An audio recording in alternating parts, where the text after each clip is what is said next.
What does it mean when you dream skateboard images? There are a lot of dream symbols that seem so commonplace that they're very easy to overlook. It's as if you see them on a day-to-day basis in your waking life and you don't pay much attention to them. If that's your attitude in your real life, can you imagine your attitude to them when you see them in your dream life? It's very important to understand that if you really want to figure out the meaning behind skateboard images in your dream, you must first be mindful enough to pick out these details, especially if they occur many times and in strategic places in your nighttime visions. Otherwise, they would look like they're invisible. You can't quite make them out because you're blind to them to a certain extent because they appear so much. Mindfulness is crucial because this deeper level of awareness is exactly what you need to zero in and figure out how these dream images combine to give meaning to your dreams, as well as the specific meanings that they have in of themselves if they appear as a singular figure. To make things easier for yourself, look for skateboard images if they appear again and again. If they're just tucked away at a corner somewhere and the main focus or main action in your dream involves another symbol, then your dream probably is not a skateboard dream. But if the skateboard is always present, maybe it's front and center, or maybe there's a number of them, or they appear again and again, then you should pay attention. In that case, your dream is in all likelihood a skateboard dream. The general meaning of skateboarding. When you see yourself skateboarding in your dream, it's not a question of just getting from point A to point B. Instead, your dream is telling you that the main idea or the main theme has something to do with the sense of control you have over your life.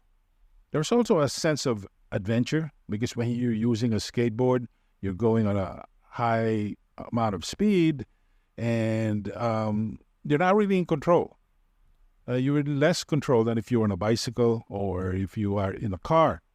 And this sense of danger and risk is what makes skateboarding so much more fun. That's why it's really important to understand this tension between the need to control your life and your desire to be in a place where there's a lot of risk, where anything can pop off and the twists and turns and ins and outs make for an otherwise adventurous experience. There is this tension because you can't go to one extreme or the other. On the one hand, you can't be so in control that you zero out or flatten out all the details of your life. It becomes very boring, monotonous, overly regular. On the other hand, your life can't be so risky that at any moment you can end up dead.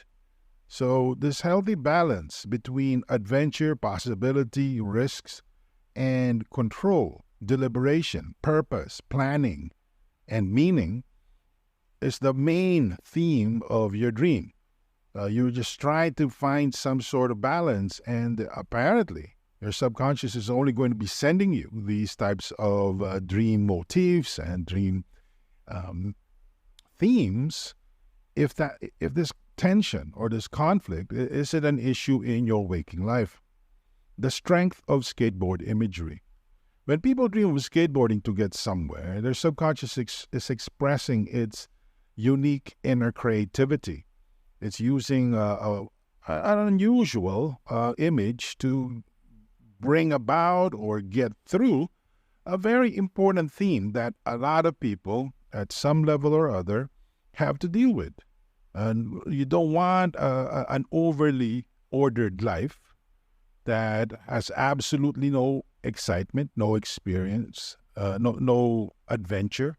On the other hand, you also don't want a reckless life where you basically just let go and you don't have a plan and you just keep pushing forward to see what's around the corner. You don't really have any expectations.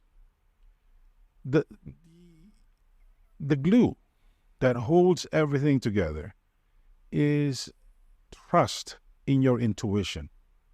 You have to trust your intuition to the point that it can lead you to solutions that may not be obvious to people who are going through the same things you do on a day-to-day basis.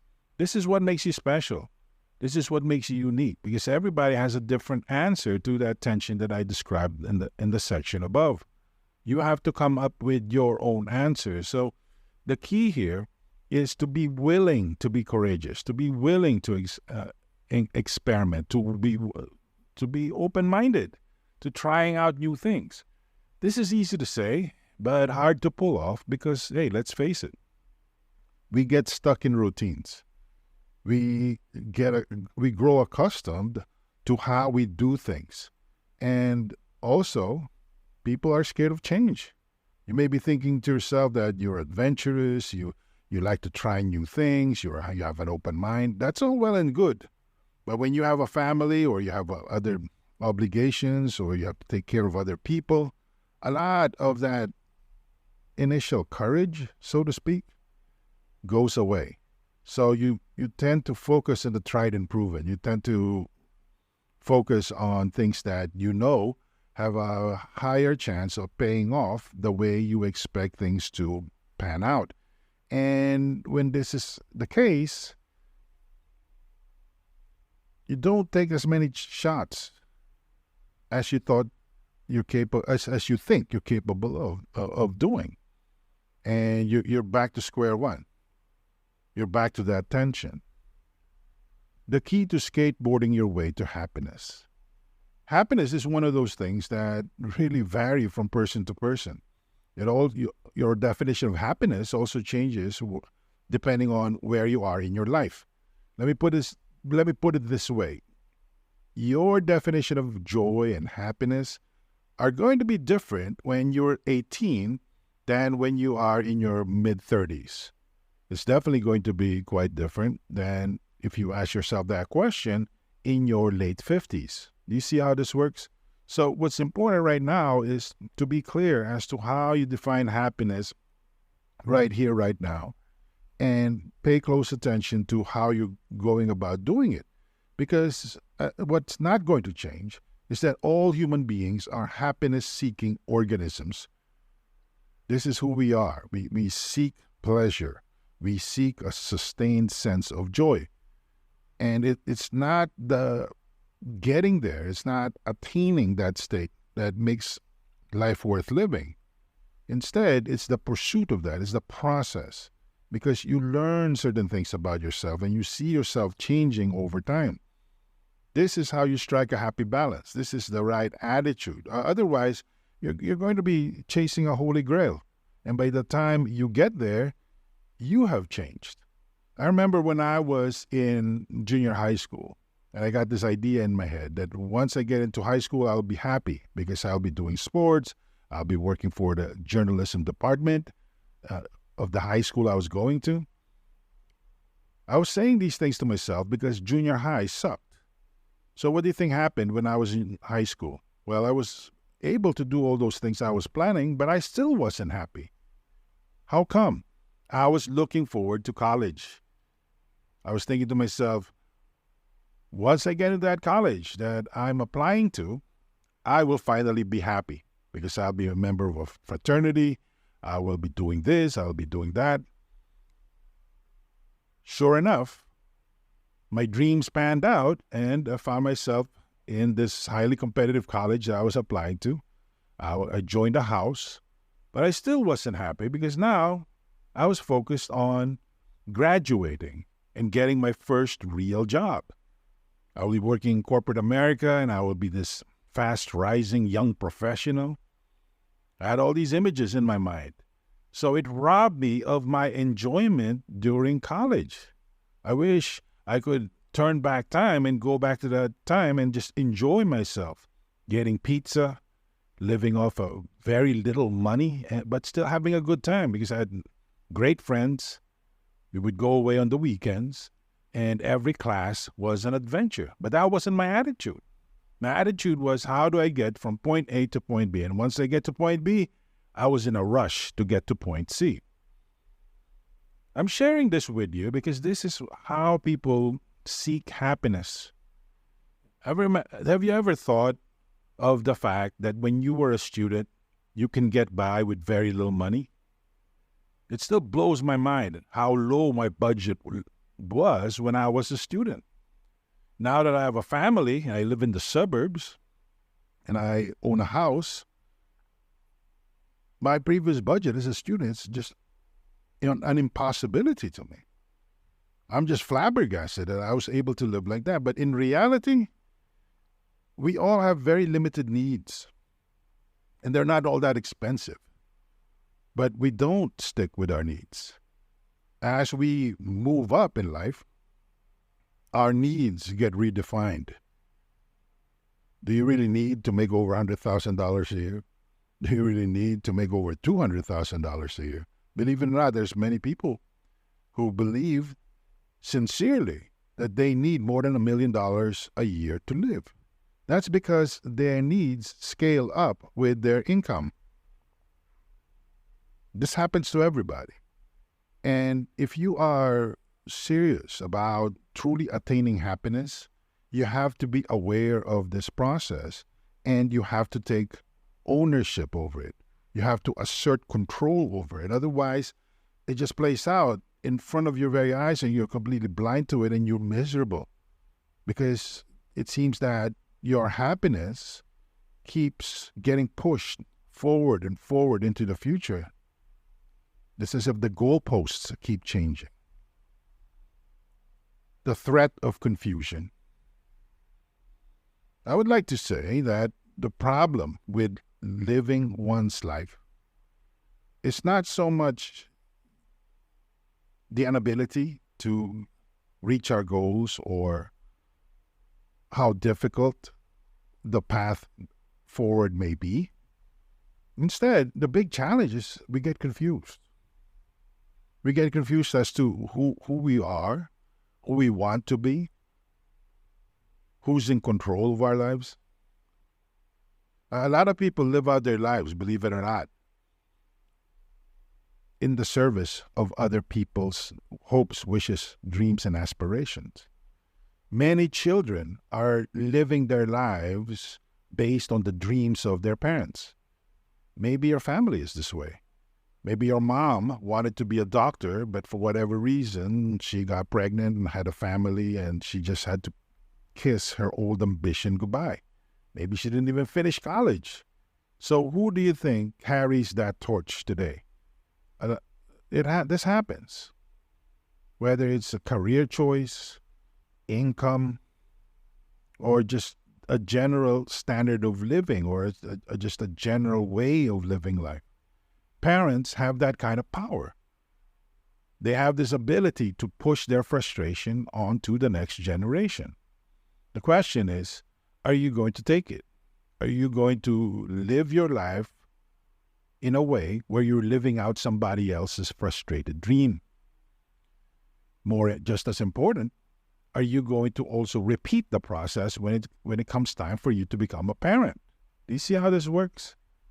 And this is where the confusion comes in, because at the end of the day, you're looking in this mirror and you're confused as to who is staring back at me. Is it really me? Or is it somebody else? The key to fixing this confusion is to reconnect with your unique power to shape the person staring back at you. You have control over who you become.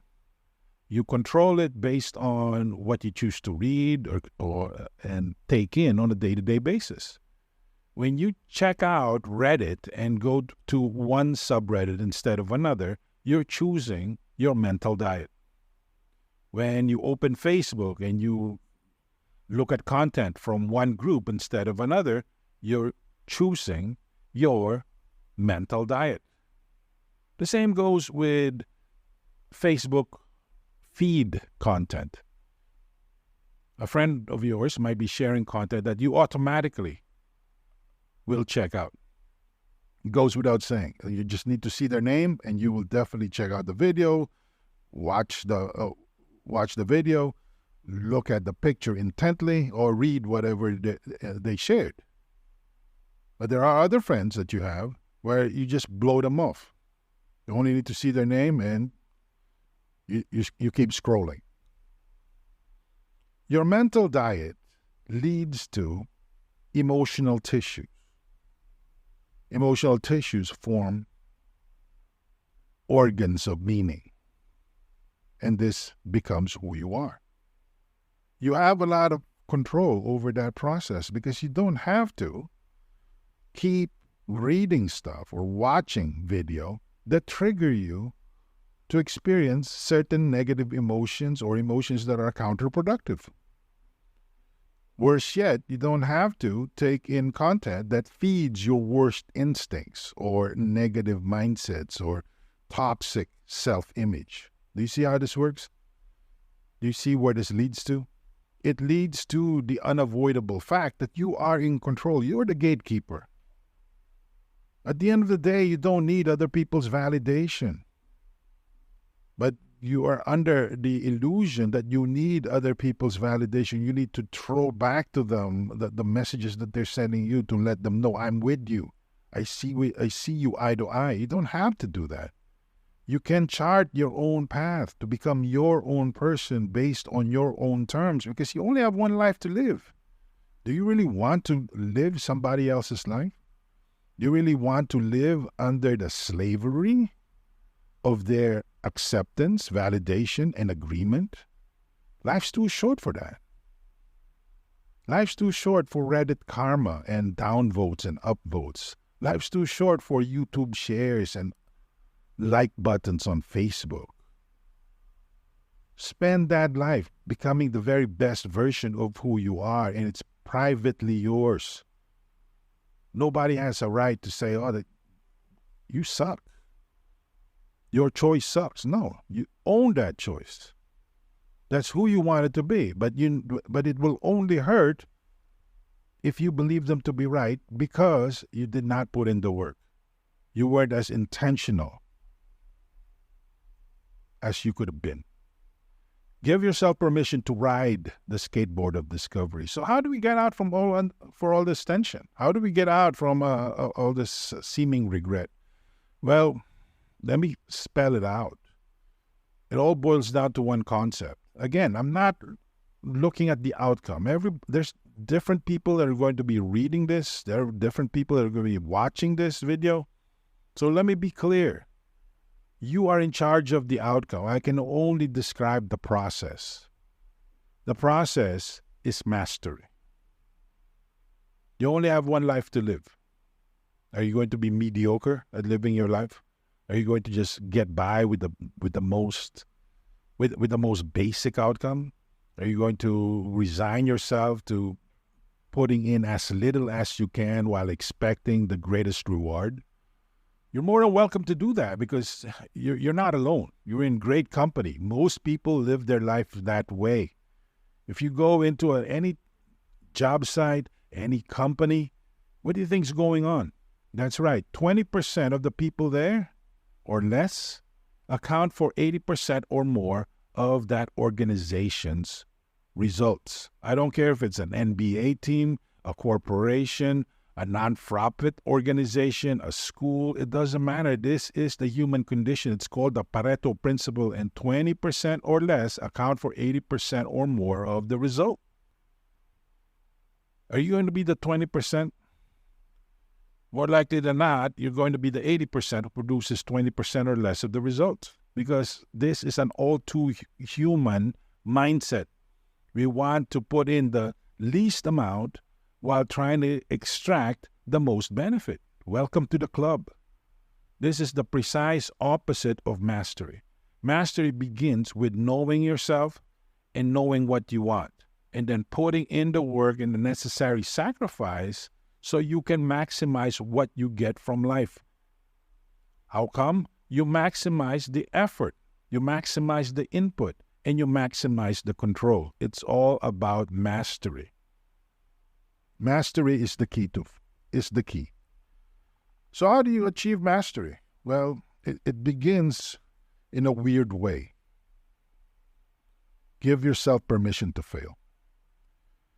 I'm probably not saying anything that you haven't heard before. Failure is the default state of life. If you're the type of person who's scared of trying and failing, you're doing it wrong, because by not trying, you're already failing. Failing is the default status of life. It is success that's rare. It is victory that is few and far between.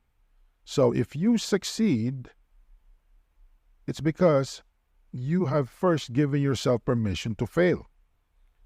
People who fail consistently and who can't seem to break out of defeat, it's as if they are cursed with this pattern. They didn't give themselves permission to fail. So the more they fight against it, the more they're stuck. I know it sounds paradoxical, but it's true. So to defeat that, just say to yourself, I give myself permission to fail. It has to be done deliberately, clearly, and with a crystal focused mind. Because when you do this, you are giving yourself notice that I'm going to be taking action, and it's okay if I don't get what I expect. What you're doing is you're drawing attention to the fact that you have started, that you have committed, and that you are willing to put in the work, the time, and subject yourself to possible pain and discomfort if you fail to hit the mark. This is an exercise in awareness and deliberation. Give yourself permission to fail. It has to be clear. It has to be precise. It has to happen at a specific time, in a specific place, and be absolutely stark in your mind. Otherwise, you're just going to be doing things just like everybody else. Why do you think a lot of businesses fail? It's because people behind them, they go, okay, I'm going to do business. None of it is deliberate. None of it is intentional, and there's no clear mental focus. They just do it on the side, or in most cases, they just go through the motions. And what do you think happens? That's right. The default state of existence reasserts itself. Practice intentionality by giving yourself permission to fail. Practice patience. Failure is everywhere. You don't even have to look for it. But what's important is consistency in effort. Success can only grow if certain things line up. Not just once, not just twice, but again and again. This requires patience. Because the more you do something, the more you get better at it. You probably experienced this firsthand. But what's equally important, is that you keep doing it. And this is where people stumble. This is where people go back to the default state of failure, because they feel that if I've done it once, I can do it again. No problem. I've done it already. So they stop trying. They stop taking effort. You have to keep doing it, because only after enough repetitions does it become part of you. It becomes internalized. You start doing it without even thinking about it. That is a key step towards mastery, because after that, you'd start achieving a sense of momentum where it's harder to stop than it is to start. But you can't do that when there is no consistency of effort. There's no consistency of repeated actions with the matching mindset of patience. Patience means having a long timeline in your head, that you're not going to expect an instant payoff. Patience also means that if you don't get the outcome that you're looking for the first few times, you keep at it. Maybe you can't get it when you go through the front door, so you try the side door, then the top, the ceiling, the basement, the back. And if you can't do anything today, do it tomorrow and the day after. Do you see how this works? Patience is not just the willingness and the ability to keep doing things day after day. It's also the ability to have a long timeline, consistent effort, and the willingness to overcome frustration. Your ability depends on your willingness to learn. I've learned long ago that attitude counts for more than aptitude. If you think about it, you can learn whatever you need to learn to get a job done. It's a technical issue, really. It's all about opening the right manual, going through the right steps, maybe going through some sort of checklist and then troubleshooting your results. Pretty technical. This is how you pick up skills. This is how you learn to do things. But if you don't have the right attitude, chances are you will fail. Because learning something new requires patience. Learning something new means giving yourself permission to fail, because 9 times out of 10, your first attempt is going to fall flat. What do you do when things fall apart? That's just to be expected. So what you need to do is to develop the right attitude. Even if you have no clue as to what you're going to be doing, you have to have the attitude that I can do this. I'm willing to go through the failure. I'm willing to learn from my mistakes, and I am willing to have a lot of fun, because this is an adventure. Compare that with, I have to go through this because it's some sort of obligation. Otherwise, I'm not going to get paid. It's going to suck. Do you see the difference? When you have developed the art of loving yourself to the point of trusting your intuition when it comes to learning, the world opens up to you because it's fun. You're willing to learn. You have this mindset of a student. A student knows that they're not going to get it right the first few times, and it's perfectly okay. They're excited to just be in the same room as the professor or teacher. That should be your mindset.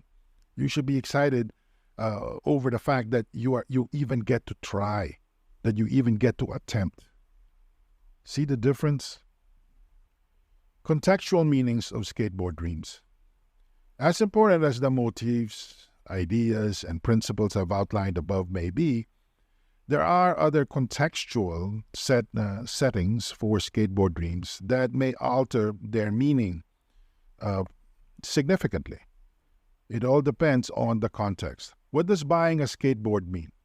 If you see yourself buying a skateboard and you are choosing from different designs or different colors of skateboard models, this indicates that you're becoming aware of your ability to control your life and the impact of your past decisions. In other words, you're beginning to see that what you sow is what you reap.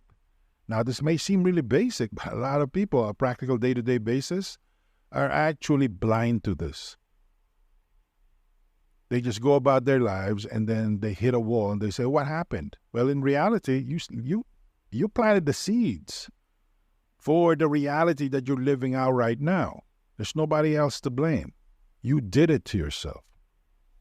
So if anything, when you see yourself buying a skateboard in your dream, it indicates that you're beginning to realize that your past choices can lead to certain outcomes. This is power, because now you can see the power of your choice and you're more likely to make the right choices. Everybody makes mistakes. Sometimes we are our own worst critics. We imagine ourselves as the biggest loser on the planet, like it's unspeakable why we screw up. Don't beat yourself up. Now that you know that what you sow is what you reap, open yourself up to the idea that this is not the end. You can always try again, and there's always room for improvement. When you do this, you lose your fear of failure. Because a lot of people develop this unhealthy fear of failure. Because what they're really doing is that they have become lazy in trying again. Remember, you're not going to achieve success if you meet up with a setback and you refuse to get up and try again. Success doesn't work that way. Don't be afraid to learn from your setbacks. At the very least, don't be afraid to get back up and try again. What does falling off a skateboard mean? Believe me, when you're just learning how to ride a skateboard, falling off a skateboard hurts a lot. This is where a little bit of foresight comes in. When you're falling off a skateboard, your emotional state may focus on the impending fall and the guilt and shame you feel when you skin your knee. Fair enough. This is how most people react. But when you keep seeing yourself falling off a skateboard in your dreams, your subconscious is actually telling you to prepare for the ups and downs, ins and outs of life. Again, failure is the default state of existence. Be mentally and emotionally prepared for it. You know you're going to be experimenting. You know that you're going to be trying. So understand that there will be negative outcomes and be ready to emotionally overcome them so you can keep trying and then eventually succeed. This is how you properly prepare. How do you prepare for the grand journey or skateboard tourney of life? As I mentioned in the previous section, you have to learn how to prepare. And understanding that the failure is the default state of life forms a key part of that proper mental and spiritual preparation. Skateboard dreams involve failing. Remember, when you're riding a skateboard, a certain percentage of the time, you will fall off a skateboard. You can take that to the bank. So it's really important to understand that you need to pick up the right attitude. As I mentioned earlier, attitude comes before aptitude. So when you fall off from one skateboard after another in your dream, maybe you even hit your head, you are preparing for the right workarounds, the right attitudes, mindsets, and assumptions and expectations that will enable you to live out life as a victor. Understand that you can choose different venues. You can also choose different speeds. You can choose different boards. The key part to the preparations for this grand journey through life is the power of choice. Because you can choose your equipment. In other words, you can choose your assumptions coming in. Another key lesson is to learn painlessly. Learn painlessly. Overall, when you see yourself falling off a skateboard in a dream, your subconscious is telling you that you have a lot more control over your situation, that you can set up in such a way that you can learn the lessons you need to learn in a less painful way. How do you do that? Well, first of all, you can read. That's right.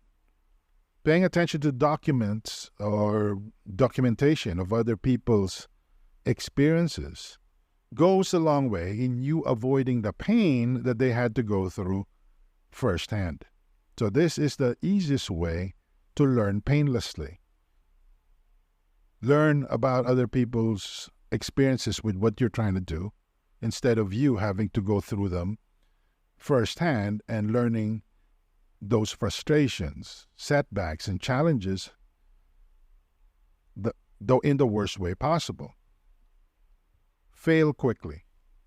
One of the worst things that you can do to yourself is to work on a project and fail sideways. Basically, the defeat is not black and white. Instead, it just drains you bit by bit, and it drags on for many years. And after a while, you wake up, you're an old person, and what do you have to show for your life? A lot of the times, the best way to learn something new is to fail quickly. Choose to fail quickly. So double down, triple down, put in a lot of resources, pour all your time. And if things don't pan out, figure out what happened and then try again with the same level of intensity. This way, you are pushing yourself to reach the successful outcome sooner rather than later. But people normally just slow down or minimize their losses over an extended period of time. But you are going to end up in the same place anyway. You're going to fail. You just delayed it.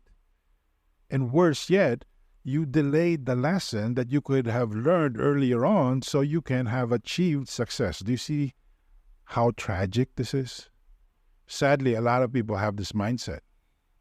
They don't want to learn. They don't want to fail quickly. They'd rather kick the can down the road. What does riding a skateboard smoothly mean? When you're enjoying a smooth skateboard ride, it means that there are some areas in your life that your subconscious is telling you you have achieved mastery in. So it's really important to pay attention to the setting of your dream. Where are you? What does the setting say about certain areas of your life? This is the key to identifying, appreciating, and embracing whatever mastery you have managed to achieve in certain areas of your life. The good news here is nobody is a complete and total failure. A lot of people are convinced, that they say to themselves and to anybody who's willing to listen, that they are losers. No, they're not.